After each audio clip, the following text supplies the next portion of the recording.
So it's a little introduction. We're the Social Currency series. We're a show. We're centered around technology, venture capital, and entertainment in that ecosystem of what exists. So just a little bit about us. I'm Darren, I'm one of the hosts. I'm a builder, primarily in the media and entertainment space. This is my co-host Lo, primarily builds in the wearable space, and my co-host Jaime builds primarily in the intersection of fintech and media. So if you're interested in that, talk to me after the event. That's a little bit about us. But to kick things off this afternoon, we're gonna switch it up a little bit. Instead of jumping right into the panel, we have a founder spotlight. Typically we come to these events and we can't work the entire room. I can't meet the engineer I want to meet. I can't meet the investor I want to meet. It's too hard, it's too many people.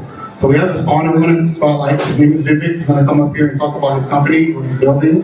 And if you guys are interested, please connect with him. Before that, we got to tell them what social currency is about, right? You're right.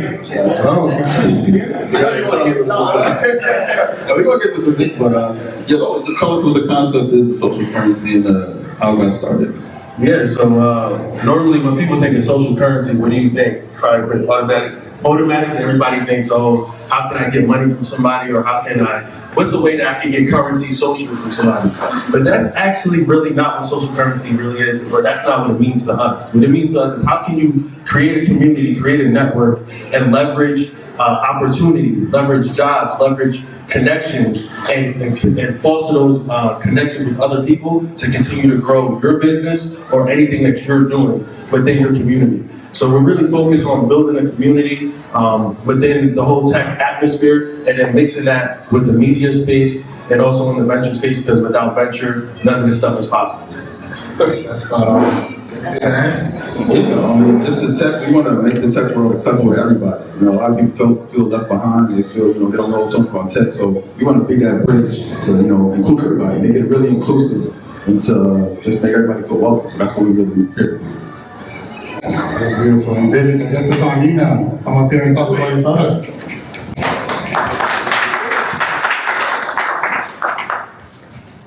I look like a baby then when I was there. Nice to meet everybody. So my name is, so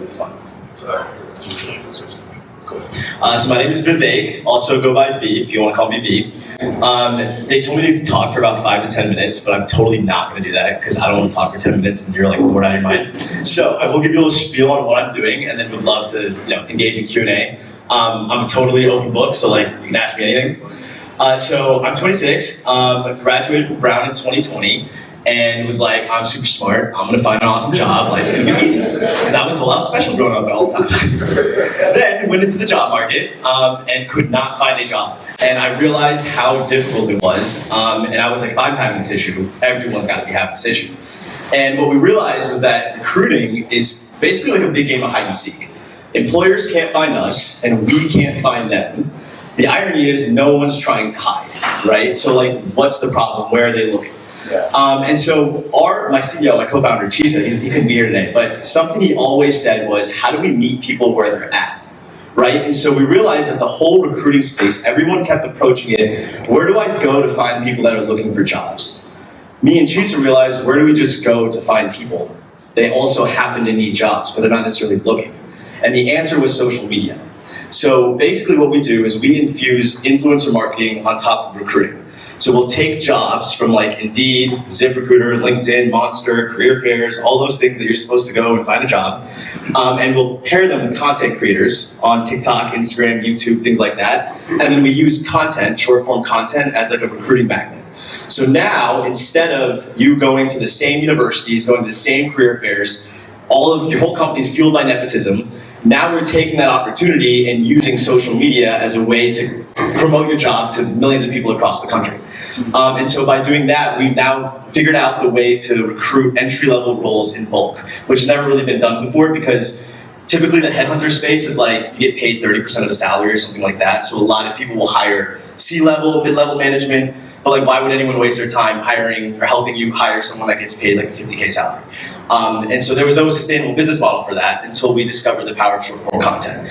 And so that's what we do. So we use content as the magnet to attract candidates. And then we use ethical AI and behavioral assessments to basically figure out what types of job would fit you best. Because the whole thing is especially Gen Z, we don't know what we want to do. You don't know what you don't know.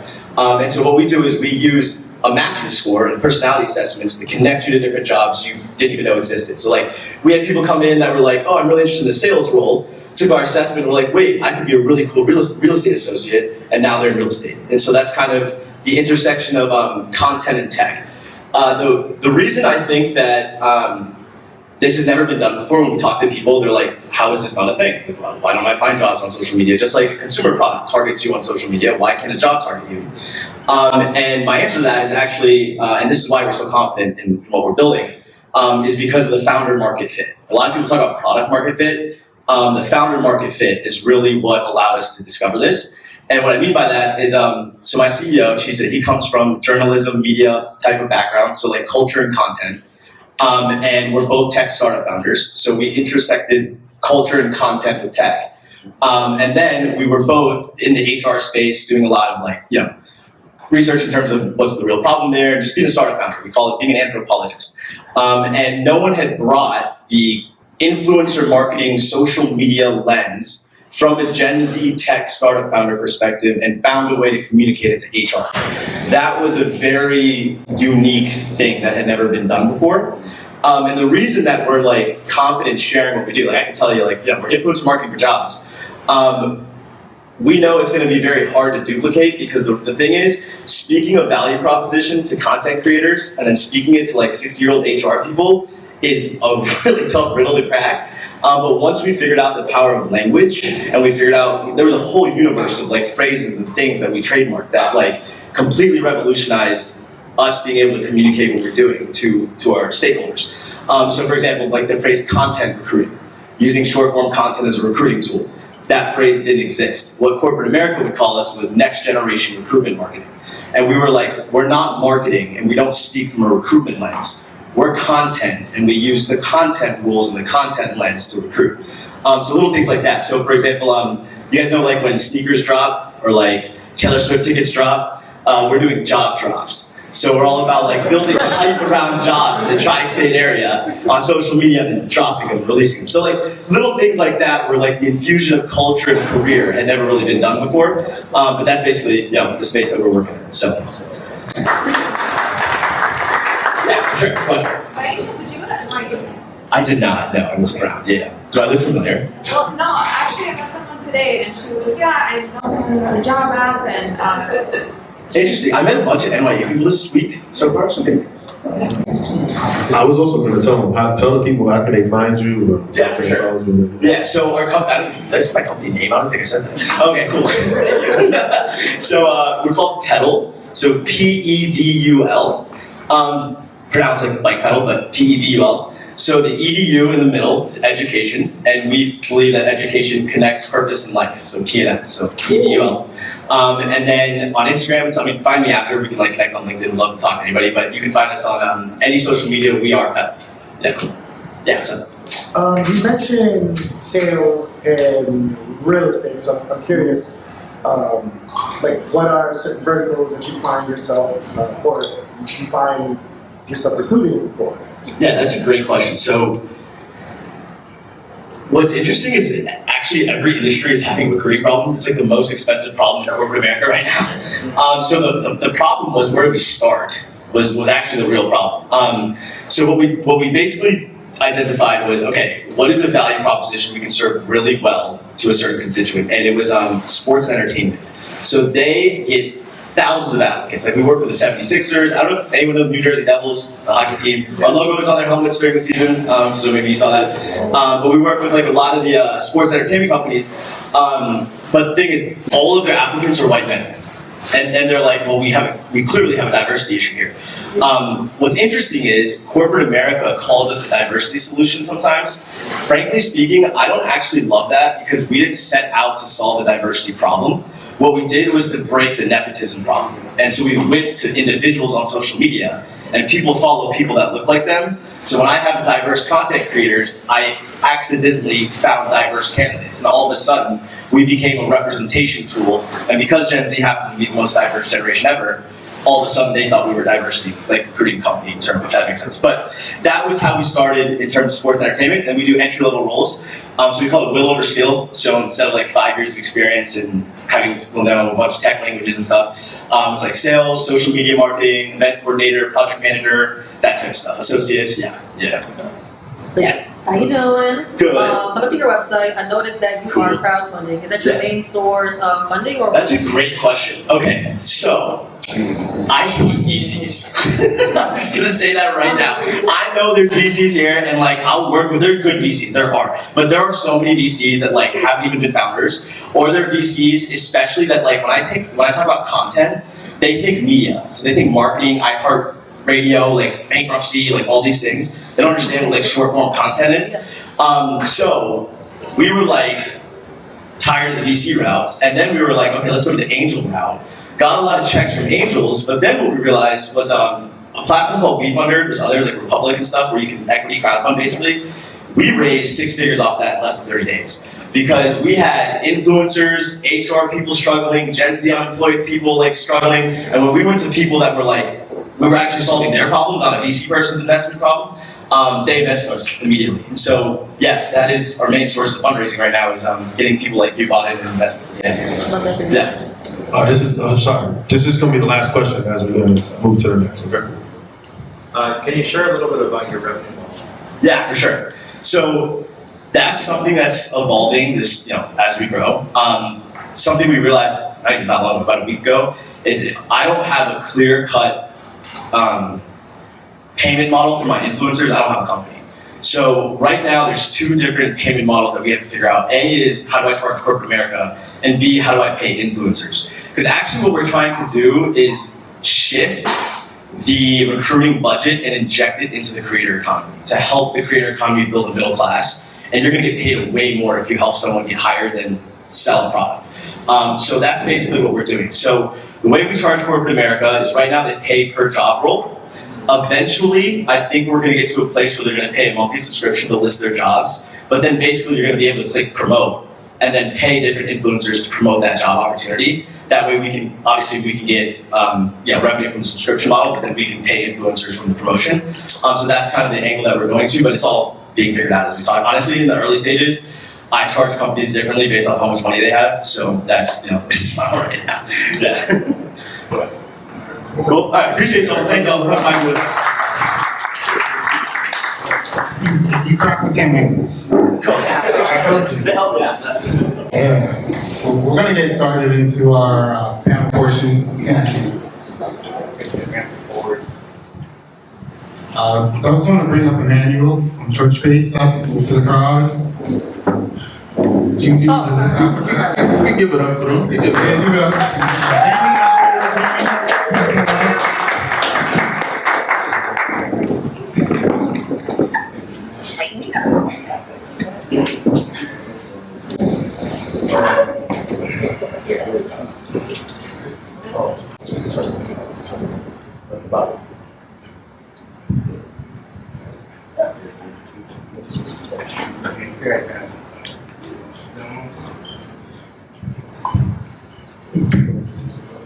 Yeah, I just want to do quick introductions. You can kind of go down the aisle. You guys can introduce yourselves.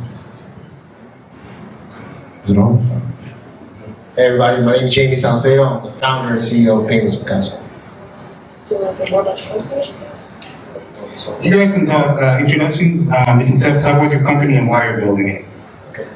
Yeah, so I started Painless Picasso. We're an all-natural plant-based cream that alleviates the pain associated with procedures like tattooing. You can see them on me. I've been a tattoo artist for the last 13 years. I've been a New York City firefighter for the last 7 years.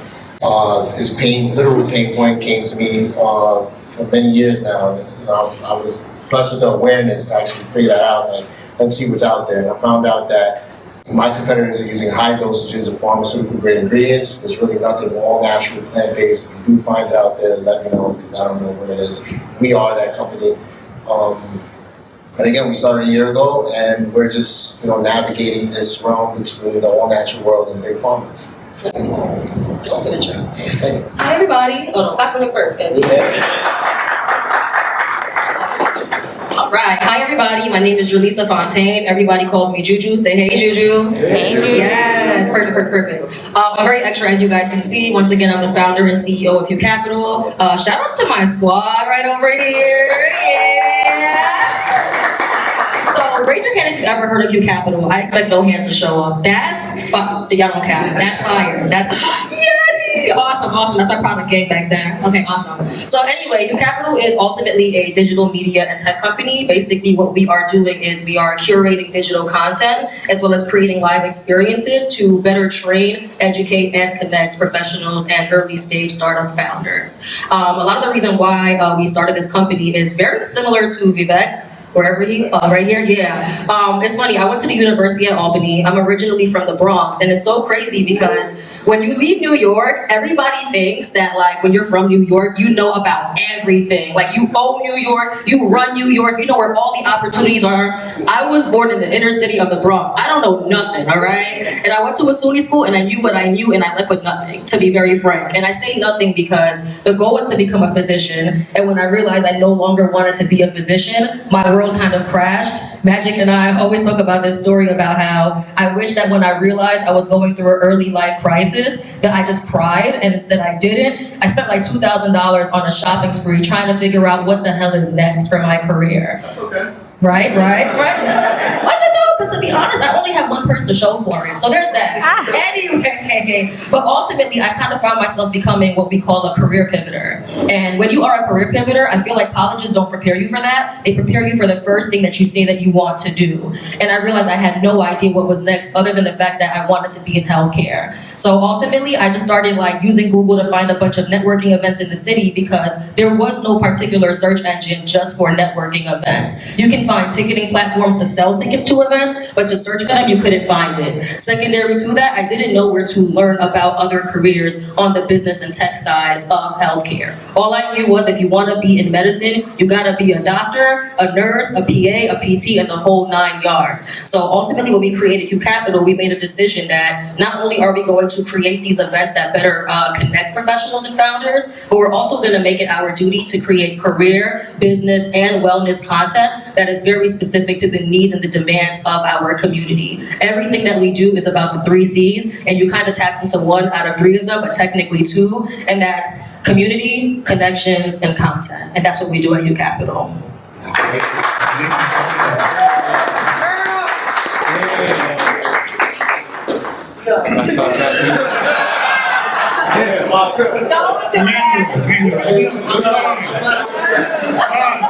Emmanuel, let me help you out. So, I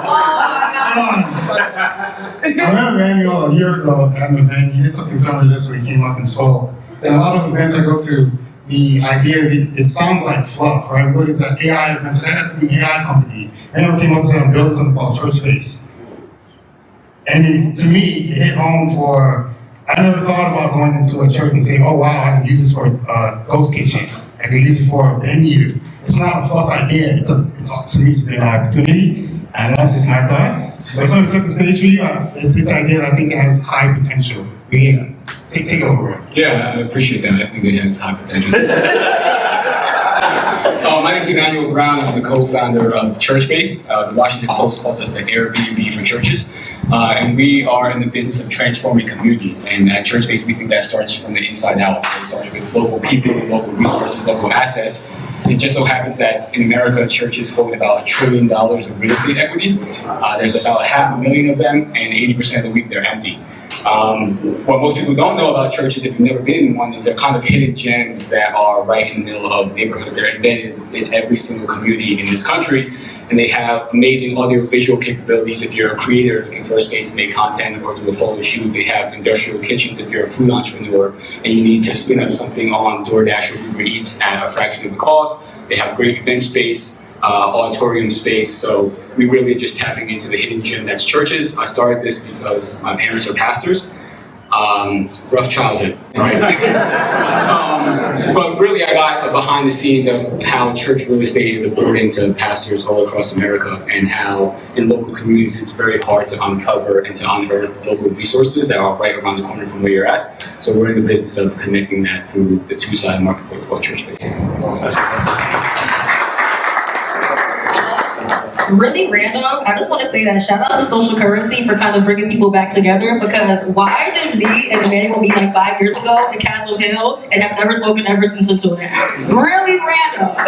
That's what we're about, building community, network effect, exactly what you said. So I actually have some questions for you guys. I think we can start off with Emmanuel. So how do you stay ahead of industry trends and adapt to changes in the market?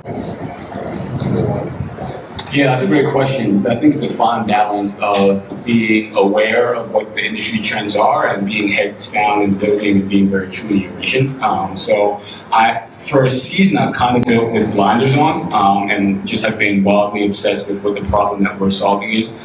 I don't think that church-based is anything novel, but I do know that it solves a really important pain point for our customers. So as long as we stay on that track and we're able to kind of ship out things quickly, iterate on our product quickly, I think the market is going to change. You see ebbs and flows in the market all the time, and you can't necessarily build for that. I have the same perspective when it comes to VCs and fundraising. Like, don't fundraise for VCs, right? Know why you're raising capital if you are going to raise capital. So I think the same thing is true with market trends. But obviously, as a founder, we have to develop an expertise in the space. You should be an expert in the space. So I spend a lot of time talking to my customers, because really they're the experts in the space, right? And that's how I stay ahead of market trends.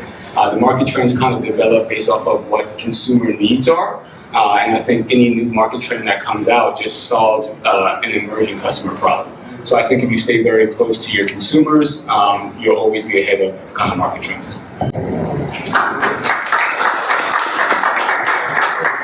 I'd like to hear from Juju as well. How do you kind of stay ahead of industry trends, and how do you adapt to the changes in the market? Awesome. So my answer is not TechCrunch. My answer is not Forbes, because I feel like we should all be reading those platforms. My answer is actually, make sure you know who your direct and indirect competitors are. Find out who the leaders of those companies are. Find out who the funders of those communities are, and follow them on Instagram, Twitter, and LinkedIn. And I say that because a lot of them are doing the research for you, and they're often talking about it online to properly brand themselves. So instead of me having to do this thorough work and trying to start from scratch, I allow them to indirectly educate me on where I need to go to find this information. And a lot of times, the sources differ. It's not one particular place. Usually it's them probably writing an excerpt on Twitter and putting in the link of where that information is coming from. And best believe I will go down a research rabbit hole to figure out like what it is that they're studying, what are they talking about, and how important is this for me and what I'm building. That's how I find my information. To recap that, find out who the leaders of your direct and indirect competitors are, and find out who's funding them, aka VCs, angel investors, etc., and just pay attention to what they're talking about. And it lets you know what you need to be doing.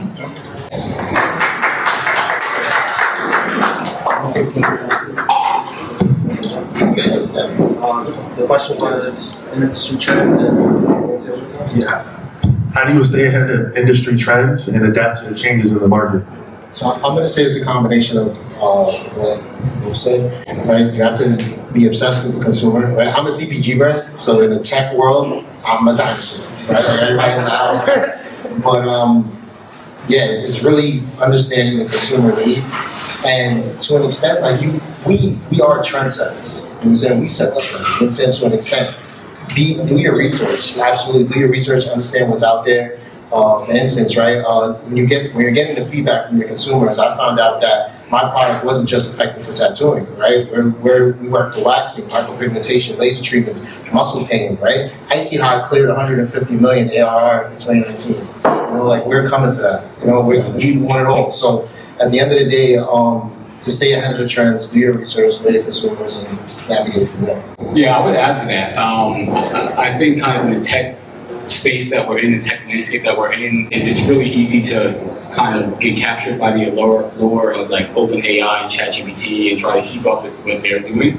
I would just say stay in your lane, right? Like that's not for everyone. So really the purpose of technology is to remove friction from the customer experience. So if you're just building technology for the sake of building technology, then that's not good technology, right? So like the way that I look at it is this trend or this emerging market trend actually making my customers' life easier? If it's not, then I don't need to be keeping up with that trend, and it may just be something that's happening in a different space that's interesting. Like this one. Stay right there, Emmanuel. Last time we spoke, last year, you weren't too thrilled. I think you were going on a trip to overseas to meet with some investors. And you weren't too happy about that. Yeah, was I? Yeah, going to It map. was like the same thing with Vivek. You said, you know, you don't really like VCs and all that. Yeah. So we just want to talk about like investing and how, you know, how raising capital, how that journey is for you, and how, you know, any light you can shed on that. Yeah, how many VCs are in here or investors? Good. All right. So, in that case,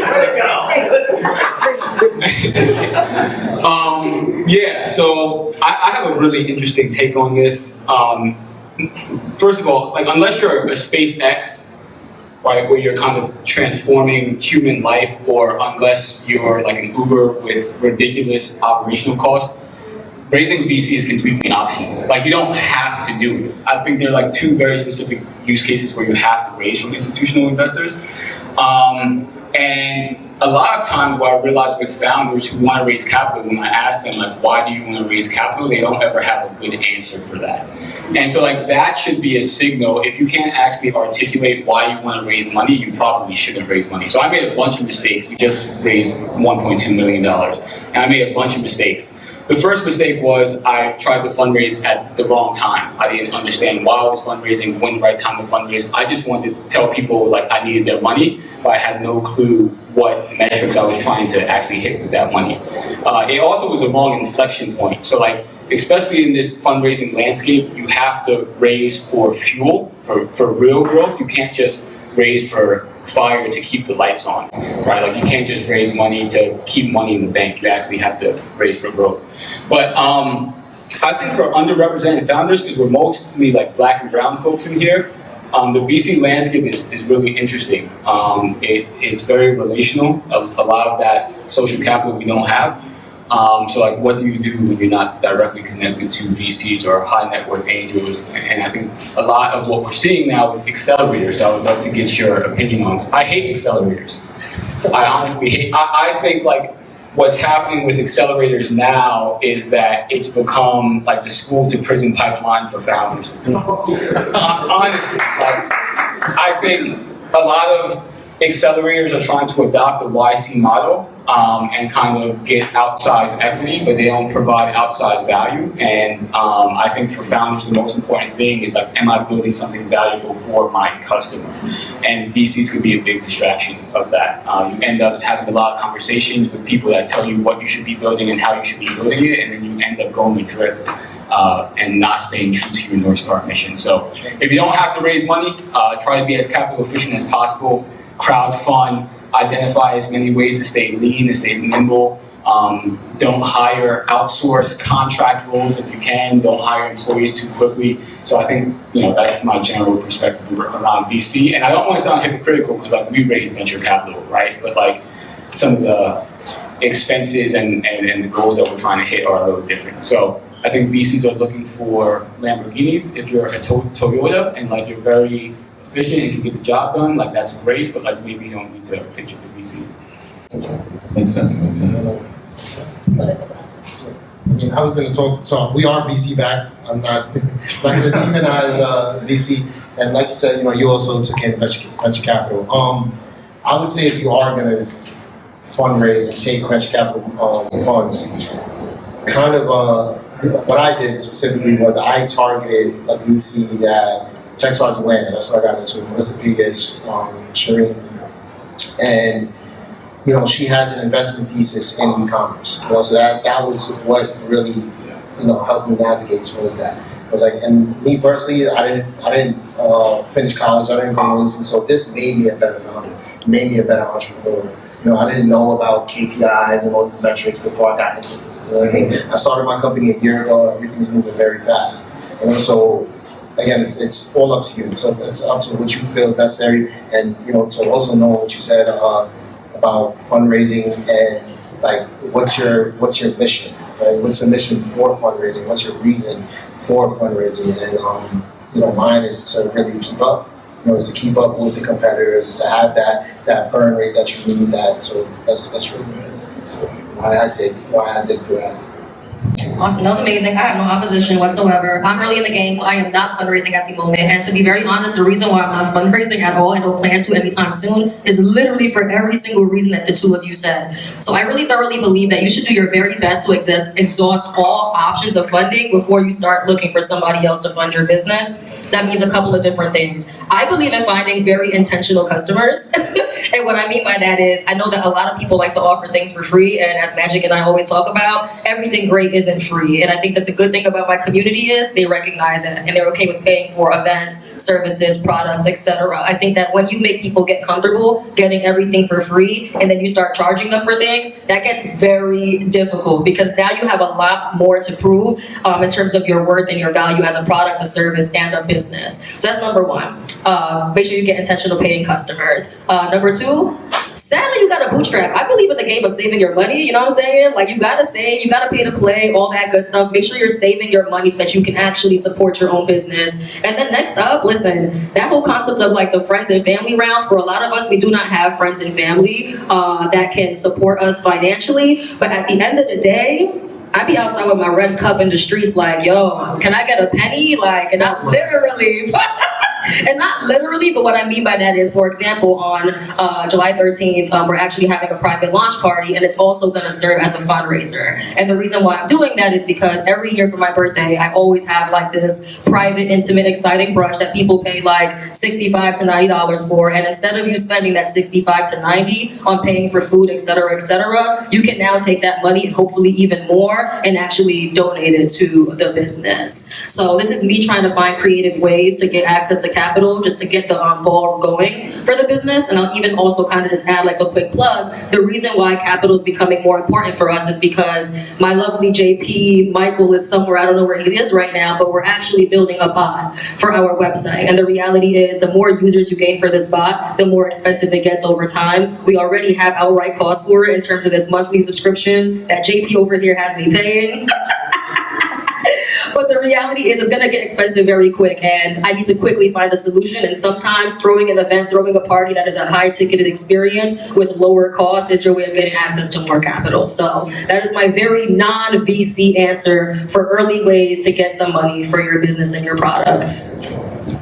Beautiful, that's beautiful, thank you. I know we're throwing a lot of shade at VCs, but I have this one last question on that topic.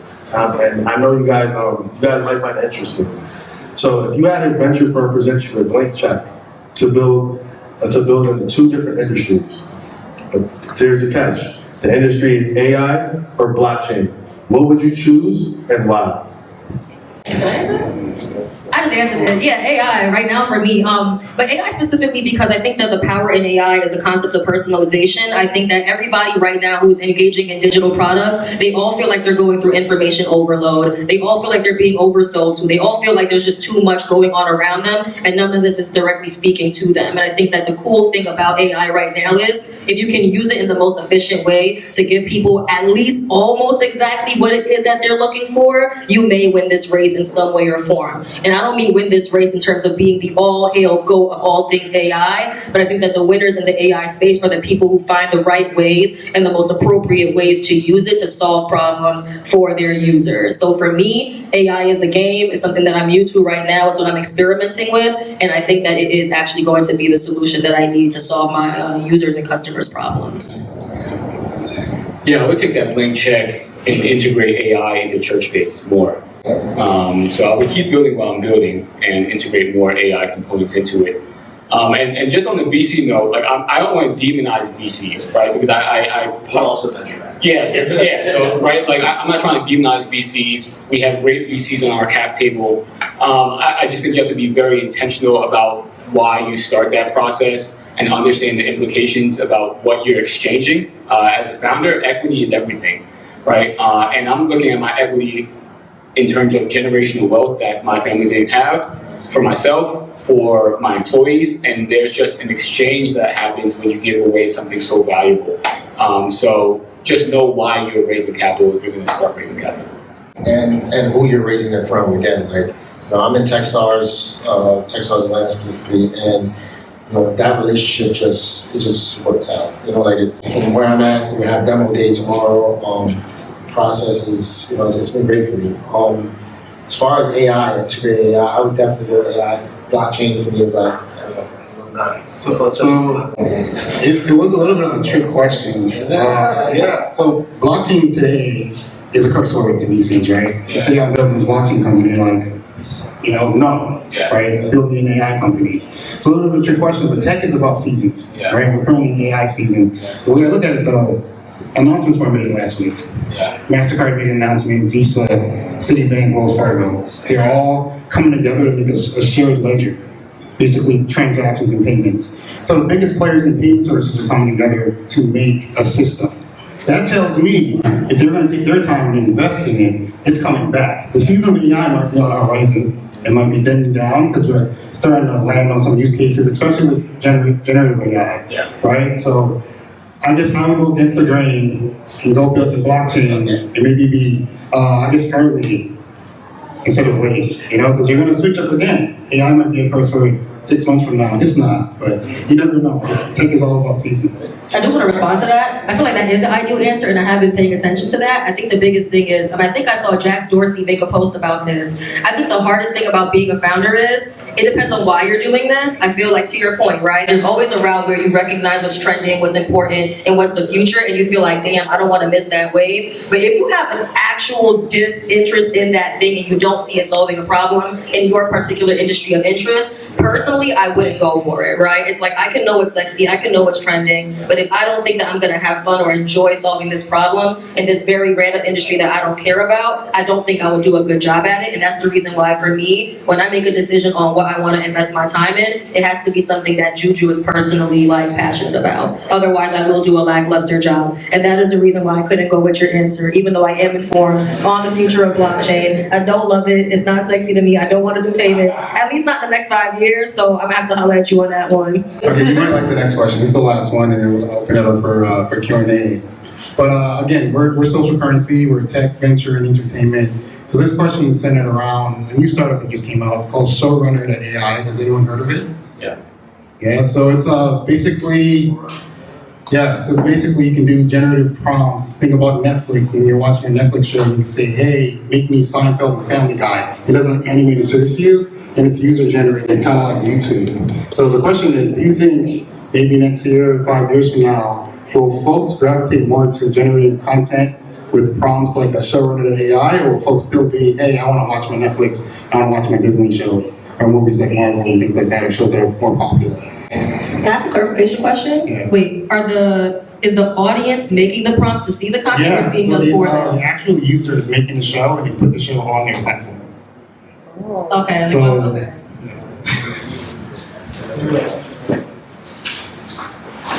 Yeah, so I think we live in an age where kind of authenticity is really important, and so short form content is performing really well. Micro influencers are where Fortune 500 companies are spending all their money, and there's a reason for that, right? Like, people want to see themselves in the content that they're seeing. And so for that reason, I think that this is going to be something really novel to pay attention to over the next few years. I think people want to see themselves in stories. That's why they watch micro-influencers that look like them, and they don't watch the Kim Kardashians, and they don't purchase for them, right? Because there's nothing that resonates there. But I think when you can invest your own personality, your own interest into a story that you craft, I think that's going to be something really special that hits on a certain level of authenticity for folks that they're really interested in. I actually love that answer. I'm going to oppose, and I'm going to say that, not really oppose, but I'm going to say that I don't think that this is something that's going to replace content that's made for people. The reason why I say that is because if you think about the creator economy, once again, you are someone who is an audience, you are a consumer of it, and you are watching somebody else take the time to basically curate information for you to see. I think the reality is most people are not that intentional about everything, especially content creation. Some people want to be lazy when it comes to absorbing content, and I don't think that everybody everybody wants to make it a homework assignment and a project where at all times to engage with content, they have to specifically direct where that content is going. Sometimes after a long day, after a party at 2 a.m., you want a movie to fall asleep to, and I'm not gonna sit here and write a prompt if I'm drunk, hungover, trying to watch a movie. And I have to be the director of it? I don't think so. What I do think that this will do is I do think it will split the market. I think that for people who want to be content creators for themselves or for other people, they will engage with this. And for people who just want to relax, chill, and absorb content, they will not do this. And sometimes you're probably going to be both, because most content creators are people who are absorbing content and they're creating it. So that's my point of view on that. Juju, I got a question for you. Because you earlier, you said that the power of AI is personalization. Doesn't this provide the opportunity for that? Like if you're drunk, hungover, and you say, I need a gangster movie that has just the right amount of love in it that puts me to sleep in an hour. What's better than that? You can't do that with Netflix. And hold on, sorry, just to kind of know that. Then remember, he said you can upload it to these platforms now too, so now you can even monetize that. So what do you think about that?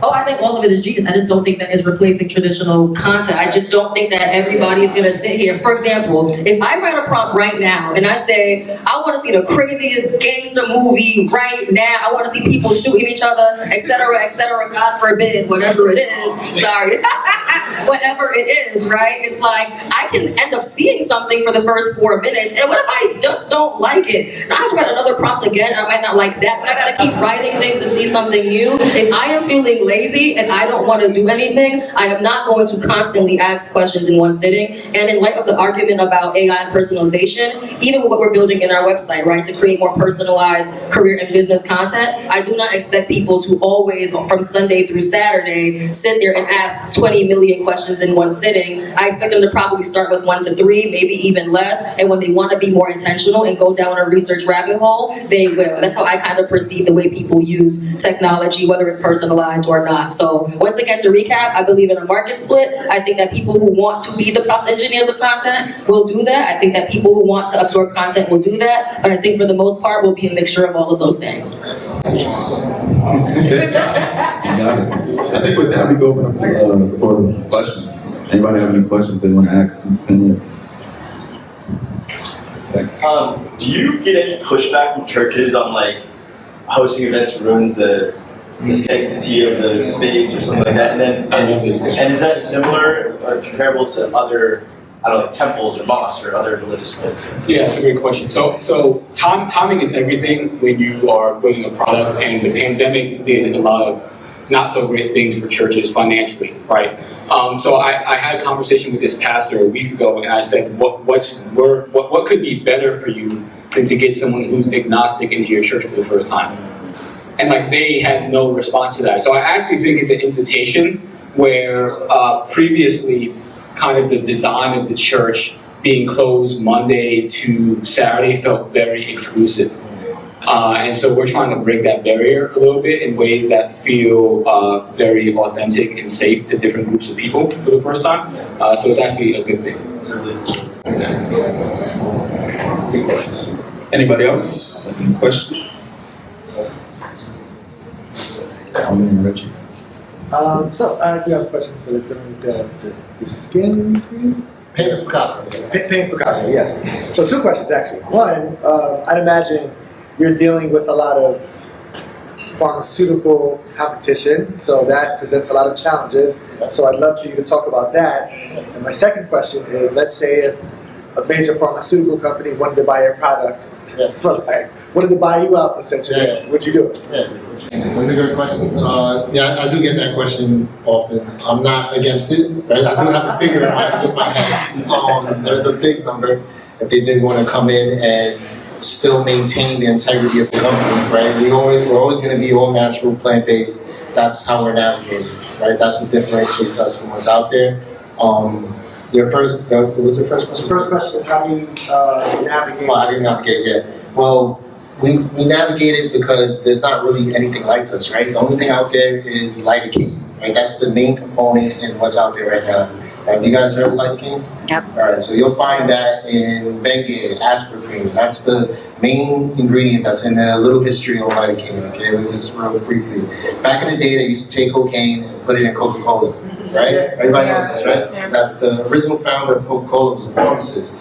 They found them, they used to use it in dentistry also around that time. They used to take it, put it in your tooth, numb the area. They found out it was too addictive, too many people coming back for dentist appointments, right? So they took cocaine, they synthesized it in the lab, they came up with lidocaine, novocaine, benzocaine, pilocaine, all the cousin canes, right? That's just what's been used. That's just what's been used, that's just what's been out there. Painless and Picasso were all natural plant-based, we don't use any pharmaceutical ingredients, and that's really what distinguishes us from our competition. There's a question in the back. Yeah, what's going on, everybody? Anybody can chime in on this one.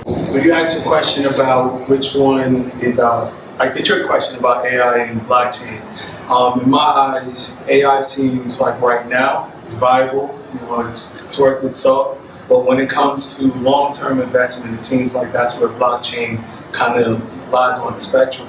So as an investor, and as a creative in the business world, do you guys think that focusing on the long term of the blockchain, when it comes to that being maybe the future of digital payments, if you can get ahead of that before it becomes what AI is now, do you think that's worthy of it, or just focus on what you can get out of this current era? Like, how do you distinguish that balance? I could jump in first, you guys can jump in, but I think it's about, they're all $1 trillion businesses at the end of the day. Yeah. You know?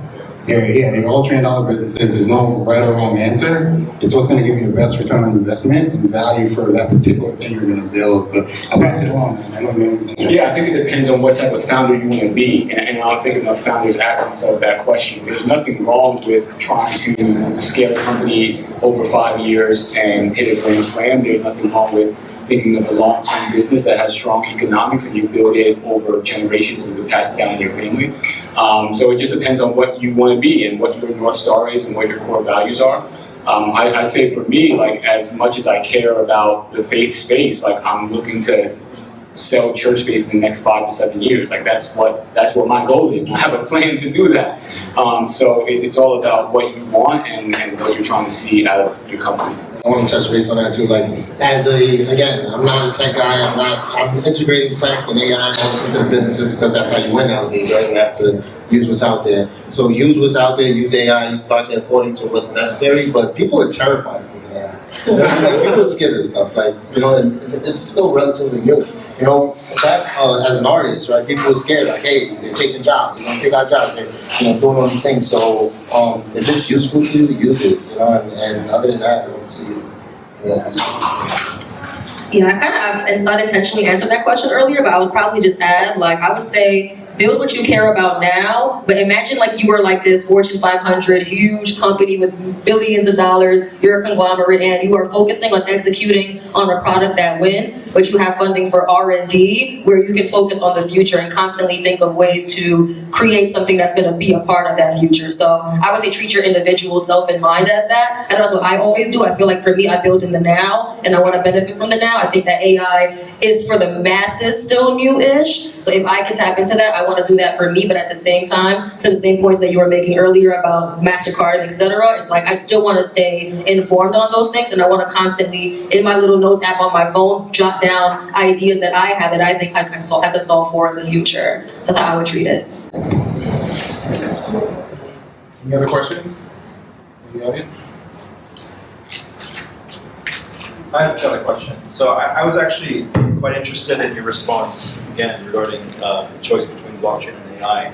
Because if you actually take a look at all three of your businesses, it will require some type of ledger system to maintain the history of all of your clients, etc. But this is more philosophical. Do you think it's necessary to use a technology like blockchain to maintain that type of ledger, or can you just maintain it in a Google Sheet?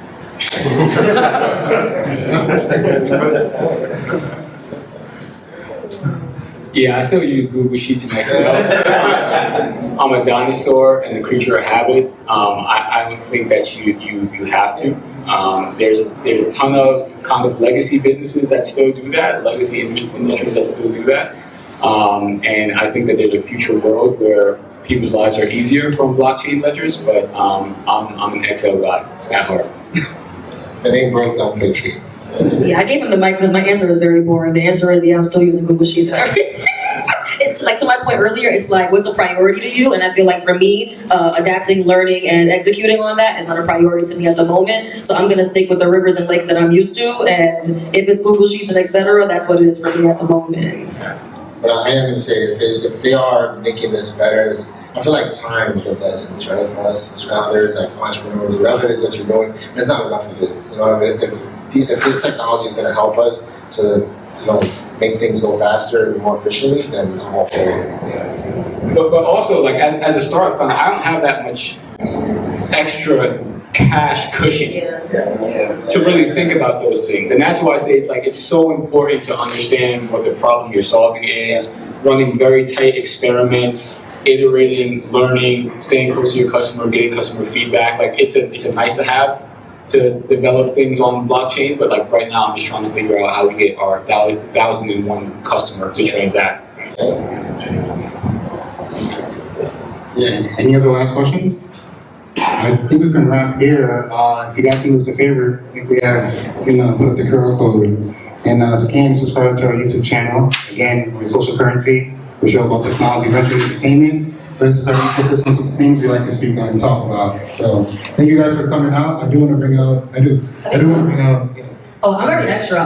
Yeah, follow me on the gram too, like Juju Fontaine _ like, let's stay in touch, because to your point earlier, like, I'm not gonna be able to talk to everybody in here, and there's really not that many people in here, so I would hope that at some point in life I can talk to everybody in here. So yeah, follow me on the gram on LinkedIn. Jerlisa Fontaine's on the flyer. Yeah. Everybody. Yeah. I mean, you can find me on Instagram, BK Native NYC, also at Painless Picasso, that's the company. You can find me Jaime Salcedo, LinkedIn. I'm just on LinkedIn. That part. Eliana. So we do have one more person that we wanted to highlight. It's international. She made a trip all the way from, I'll let her tell you, but she's international. But she's really interested, and she has some things that she wanted to share with us. Hi guys, my name is Rana. I happen to come from Dubai. I had my executive MBA classes in Boston, so I drove here to meet my friends, and they told me that Tech Week is happening. So I was very surprised to see all of you guys here and to listen to these wonderful founders. But at the same time, I was scrolling a lot of events, and I was looking for something that is about the MENA region where I come from, like Saudi Arabia, United Arab Emirates, and there's nothing. So I thought that maybe, bringing startups, investors, founders from that region, connecting them with the local community would be something that I would be interested to contribute to the local community. So I hope that together with your help, we'll be able to do it in the next events, inshallah, how they say it in the region. Thank you. Also, tell them how they can find you and how they can stay in contact with you and learn more about what you guys are doing. Yeah, so basically, I have a recruitment agency. We work with tech startups, VC funds, as well as venture builders in the region. We are the guys that you guys are killing. Yeah, the old school. We have a lot of business because the industry is growing, a lot of investments are happening in the region, and obviously Saudi is a very new market, it's opening up, and it is starting for talents, so we are there to support our clients. We work with tech companies, scale-up startups, as well as consulting companies, because consulting is also a growing industry. There is actually a trend that, these McKinsey, Oliver Wyman people, they're sitting on bench in London and San Francisco, trying to get some assignments in Riyadh, because a lot of interesting things are happening technology-wise, and you get to build things from scratch there, because nothing was there except for oil and gas, and now they need to rebuild things or build things from scratch. So if you're interested to learn about the markets, find the right contacts, I guess you can connect with me, and you now have a friend in Dubai. Thank you.